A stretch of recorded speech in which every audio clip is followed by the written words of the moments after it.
Tartaria. Have you ever heard this word before? If yes, where and in what context? If not, then this is your best shot at learning about this topic in detail. At least enough detail I can give in this short amount of time, because this is a shorter format video. Welcome back to another What Is format video. Today we'll be talking about Tartaria, a land that is just as historical as it is fantastical. And it is, trust me, really interesting. We'll not only be talking about the historical context and everything behind it, but also about the theories that spawned from the name Tartaria, and all the things that are related to it. So let's get right into it. From the basis, let's talk about the word Tartaria itself. Tartaria has many different spellings and versions of its own name. We have Tartaria, the most used one, but also Tartary, the one used usually in English texts of old, but also Magna Tartaria or Magna Tartaria, which is Latin for Great Tartary. This term was used by West Asians and Europeans to refer to some of the most unknown regions of the Old World. These were the regions that were not accessible through boat usually. These were the Pontic-Caspian Steppe, Central and Inner Asia, Manchuria, Siberia, Mongolia. All these regions were hidden in the inner areas of Asia, where travel by ship was not really accessible. In fact, places like Central and Inner Asia were only accessible through the Silk Road. And the Silk Road was not always active, which meant that for many parts of history, the Europeans that wanted to explore those areas were basically barred from doing so. Now let's get back to the word Tartaria. The term Tartaria comes from the old Turkic word Tatar, used by the Chinese to refer to a Mongolic confederation in the 5th century, the Tatar Khanate. Through the enormous conquests of the Mongol Empire, the greatest empire that the world had ever seen to that point, the term spread across the Old World, and became widely used to refer to all the territories conquered by Genghis Khan in Asia. The word shifted its letters as well.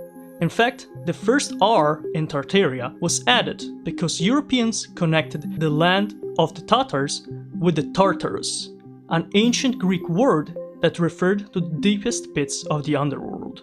A version of hell, some might say. This is where the ideas get mixed, as Genghis Khan's known atrocities scared the Europeans so much that they saw him as a knight of the apocalypse, aka someone that brought hell with him. And thus the two words mixed and the toponym Tartaria was formed. This vast region was often considered barbaric and uncivilized compared to the more sophisticated Chinese, Indian or Persian civilizations to its south.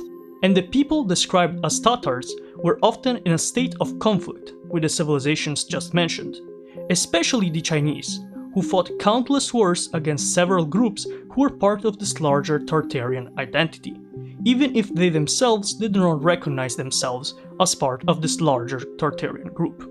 For the entire time span of roughly 6 centuries, Tartaria remained the preferred way of calling that massive region by Europeans and other nearby populations. The fact that most of the region was comprised by vast plains and deserts, inhabited by nomadic peoples who practiced animal husbandry and hunting, made it even harder for the outside world to fully learn about this region, which continued to remain a mystery until two great empires took it upon themselves to conquer the region. In the west, the Russian Tsardom, soon to be Russian Empire, initiated its conquest and expansion into West Siberia, which would have been known as the West Tartary in the 16th century. This conquest was usually helped by the Cossacks, which are semi-nomadic militarized people, mainly Slavs but sometimes Baltic or Turkic. They organized themselves in hosts, which were military groups that were responsible for protecting the newly explored and annexed lands of Russia and the Tartary. And they knew the land they were settling quite well, as they already went into raids in those territories previous to those conquests. The name Cossack actually comes from the Turkic word Kazakh, which means free man. In fact, these were known to have limited, but pretty large for those times, amounts of autonomy when it came to command from higher Russian authorities. In the east, the Chinese had long held vast amounts of influence over the eastern areas of Tartaria, but it wouldn't be their desires that caused the expansion of China into the Tartary. In fact, it was the Tatars themselves. Specifically, the Tatars the group known as the Jurchens, that attacked and dethroned the declining Chinese Ming dynasty.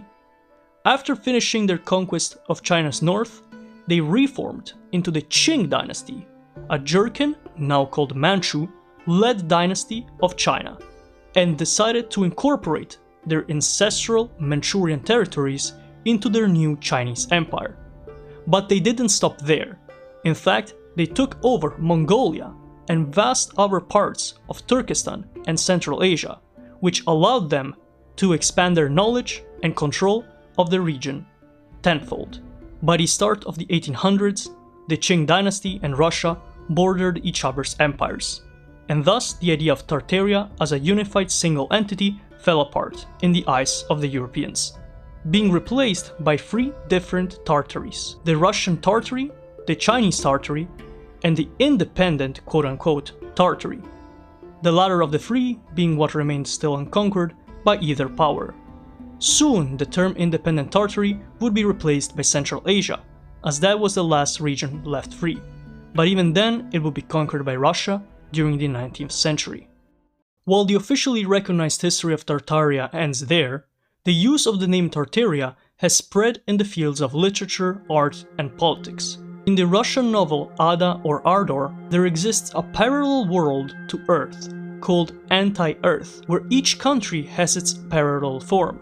In this book, the anti-Earth parallel to Russia is named Tartaria. Tartaria is also mentioned by Gulliver from the famous book Gulliver's Travels, where the protagonist hinted at the existence of a great Tartarian empire in a secret continent between Japan and California, stating that the current world top geographers were committing a serious mistake in hiding it. Tartaria is also mentioned in some religious texts as a land of deep spiritual depth. One person could go to it if they wanted to have their soul cleansed, kind of like Tibet. Perhaps it was these influences from the fields of art and literature, as well as the more spiritual vision of Tartaria, that gave rise to a set of beliefs that made Tartaria into something completely different. During the 70s and 80s, a movement started appearing in Russian nationalist and occultist spaces. This movement set to explain missing elements of world history, mainly focusing on Russia's history as a fabricated cover-up that was made to lie and hide the true identity of Russia, which the group claimed was Tartaria. In fact, according to the people like Nikolai Levashov, Tartaria was the real name of Russia, and this once great Tartarian empire ruled over the majority of the world, with advanced technology and inventions. This theory, while remaining pretty fringe in Russia, spread across the world throughout the 21st century, thanks to its online popularity. Exponents of this belief say that the Great Tartarian Empire, which is what they call this unified Tartarian state, left traces of itself in global architecture, as you can see recurring architectural themes across all continents and civilizations, like buildings with domes, star forts, or pyramids.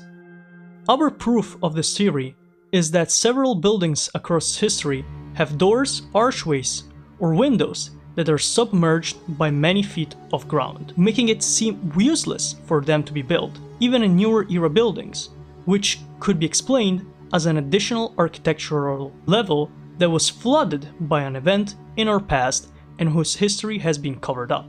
This is where this theory goes more fringe. The way this cover-up was made, according to these theorists, is mud floods. Mud floods, in this case human-made mud floods, would be these massive cataclysmic events that would flood with mud and ground all these places that were already existing in the 19th and 20th centuries. And according to these people, Tartaria had a large level of influence or even direct control over all these places across the years. And thus, in the world wars, the Tartarian civilization was destroyed and hidden, both architecturally and in the history books. But why would that be? The reason many people give is the unlimited wireless energy that the Great Tartarian Empire achieved. This was a sort of basically free energy that allowed them to advance technologically and achieve energy in all their cities and settlements, and also of course allowed them to advance much more than their neighbors, which made them very, very jealous of them. The proof for this theory is flimsy as best, But there are other aspects that could lead to the idea of a unified Tartary being accepted even in the modern day. Things such as the Tartarian flag and symbol seem to be very recurrent in maps and dictionaries the world in the 18th and 19th centuries. As you can see, this flag of Tartaria is used many times in these kind of books. So why would you need a flag for a state that doesn't exist? Same thing with the symbol, the owl. So between the black griffin on yellow background and the owl of Tartaria, you would have to wonder what's the need for these symbols if there is no state associated with them. Now, the explanation many people give is that the people that were making these atlases and books didn't really know what the area was all about. They might have thought that this area really was a unified state, but much like the Chinese Tartary and Russian Tartary were divided by the rest of the independent Tartary, they might have thought that the independent Tartary was a single entity. Well, in fact, as I mentioned before at the start of the video, it was divided in many different sultanates, khanates, and other different states, Turkic states mainly, but even some Tajik and Persian ones, that inhabited this area. Some of them being focused around their main cities, like Khiva or Bukhara. With that said, the idea that a Tartarian independent state, a unified one, a world-spanning empire, existed is honestly actually really true. You just have to go back a few centuries, not that much. Not that little that it's only the 18th century, but if you go all the way to the 13th and 14th centuries, you will see what Tartarian empire there really was. It was the Mongol Empire that descended from Genghis Khan's conquests, through the Yuan dynasty in the east, the Chagatai Khanate in the center, and the Golden Horde and Ilkhanate in the west. The empire that the Mongols built really was a unified, world-spanning Tartarian empire that put food at least on 2 continents and had influence even in northern Africa to an extent. So, to be completely truthful, it's not impossible for the Great Tartarian Empire to not have existed even before then, but the proof doesn't really point to it. Yet, there's a lot of people that believe this theory, and I think it makes sense to an extent. There are a lot of things that are hidden in history, and there are a lot of things that should be explained better, especially when it comes to these kind of architectural plot holes. With that said, that's probably where I will end this video on Tartaria. This is not even my first video on Tartaria, this is my second one. The older one I did was over 3 years ago, or almost 3 years ago. And let me just say I'm not really proud of it. I was pretty uninformed at the time, and generally it was not really in the deets when it came to the actual things I'd explained, and it was really low quality. I was on PaintNet just scrolling through 8 images, really not that great. But if you want to look into a larger video about this topic, you can go check it out or look at our videos on Tartaria. Now let me know in the comments if you agree more with the historical consensus of the different Tartarian entities or more with the theory that there was one unified Tartarian state, and if they really had this amount of technology that was lost to time or hidden by greater powers. Thanks for watching this video, and I hope you will check out the other episodes in this What Is format series about these other lands and continents and places that have been lost to time or completely mysterious even today, and I hope we will see each other next time. Thanks for watching. Bye.